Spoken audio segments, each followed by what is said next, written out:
Hello, my friend. This is Clyde. Excel in your chosen field. You are a guest at a college graduation. The class of 2023 consists of 500 students. Today, each person will march across a stage to receive their diploma in the field that they've specialized in. There will be those who will graduate with honors and those without. But each person in the graduating class will be announced and they will be declared a graduate of that college. At this stage, it really doesn't matter how long it took a particular student to arrive at this day. For some people, it might have taken 4 years, but there are some who might have taken much longer or shorter, as the case is. But today, they're all in one group, members of the graduating class of 2023. For the next several years, these graduates will go into different fields of endeavors. Some will go on to graduate school. Some will go to professional school. Some will join the workforce. Some will get married and start families. The path from here on branches off into many different areas of interest. Do you know that some of them will excel in their chosen field, while some will be average at what they do, and still others will not amount to anything? Paul is talking to Timothy, and it sounds like a graduation address to the graduating class.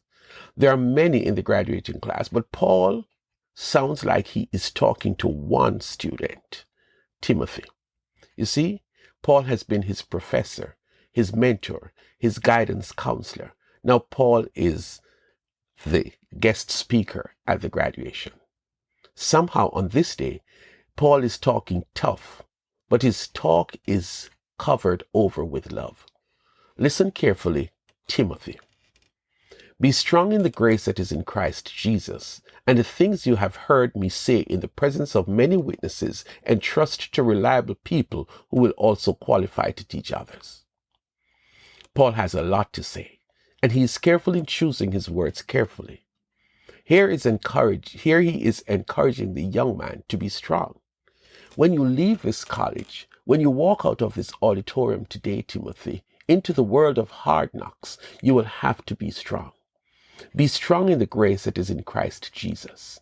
In other words, young man, do not be strong in the latest cultural practices that you see out there in the world. Do not be strong in your own preferences.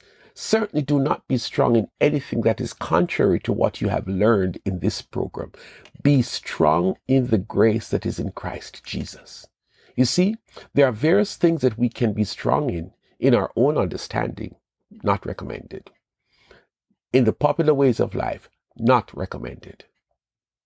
Your strength should be anchored in Jesus and what you have learned in your study of the Bible. Paul goes on to say to Timothy, his prodigy, and in fact to all who are listening, that there are 3 things to bear in mind. Listen carefully, because as I mention these 3 things, I will illustrate them in select endeavors. Firstly, join with me in suffering like a good soldier of Jesus Christ. Timothy, you're stepping out of college into the real world, and there will be suffering. There will be hard experiences.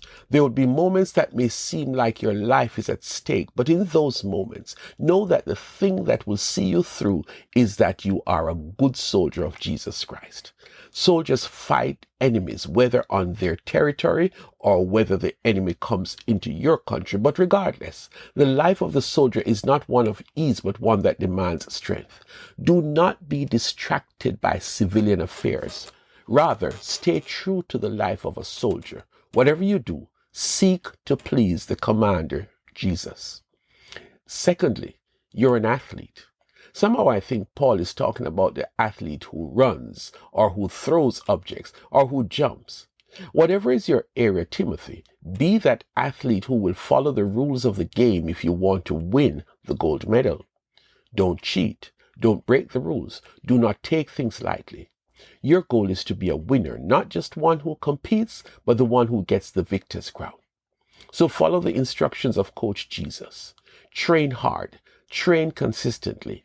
He not only knows the rules, but he made the rules. Keep your eyes on the prize. Thirdly, Timothy, there is one other area that is not so glamorous. I know it is not glamorous to be fighting in a war. It is not so glamorous to be training every day for the big race. But this one represents a whole different challenge. In this life of being a Christian, your challenges will be many, and there will be a particular challenge that calls for patience and perseverance. That is the farmer. But not any old farmer. Paul says you must be the hard-working farmer. The life of the farmer is not easy. He has to clear the field, plow the soil, get it ready for planting. The time of planting is challenging because he has to make sure the seed falls on good ground. Then there is a period of waiting for the crop, and that is when you have to water the plant regularly, you have to prune the trees, you have to drive the birds away, you have to guard against the thieves who will come to steal the crop. Timothy, you've worked hard, so you deserve to be the first to enjoy the crop. Soldier, athlete, farmer. As someone who's going to be involved in ministry, I have one last piece of advice, Timothy. Reflect on what I am saying, for the Lord will give you insight into all this. 2 Timothy 2, verses 1 through 7.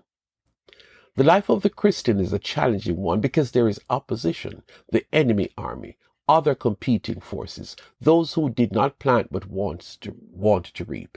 But please, Timothy, let me borrow something that I told the graduating class at the church of Ephesus.